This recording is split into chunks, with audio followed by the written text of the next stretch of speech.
বলো মামা, নামো নামো।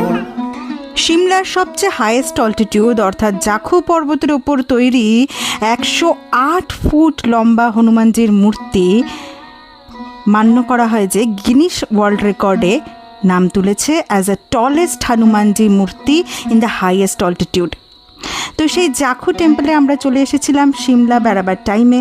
এই জাখু টেম্পলে কিন্তু আমরা সিমলা ম্যাল রোড থেকে সোজাসুজিও আসতে পারেন, হেঁটে আসার সুন্দর একটি রাস্তা আছে, আমি দেখাবো ভিডিও শেষে, এবং একটি রোপওয়ে ব্যবস্থা আছে, যে রোপওয়েতে যদি আপনারা মানে যাতায়াত দুটোই করেন তো প্রায় 450 থেকে 500 টাকা করে পার হেড টাকা লাগে টিকিট প্রাইস, আর যদি ওয়ান ওয়ে করেন তো 250 থেকে 300-র মধ্যে টিকিট প্রাইস হয়।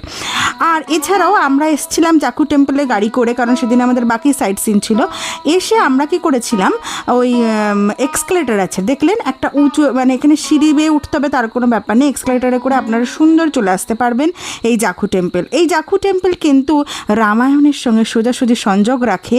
এখানে হনুমানজি এসেছিলেন লক্ষণের জন্য, সঞ্জীবনী বুটি যখন খুঁজতে বেরিয়েছিলেন হিমালয়ে, তখন উনি এই পর্বতে আসেন এবং ঋষি যক্ষের সাথে তার দেখা হয়। সেখান থেকে তিনি সঞ্জীবনী বুটির ধারণা লাভ করে উনি দ্রোণ পর্বত থেকে বুটি নিয়ে আসেন।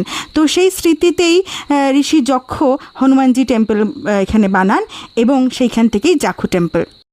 এই টেম্পলে কিন্তু সকালে লাঙ্গার খাওয়ানো হচ্ছিল। এছাড়া এখানে একটা সুন্দর ক্যাফেটেরিয়া আছে, ভীষণ সুন্দর লাগবে এই জায়গাটি।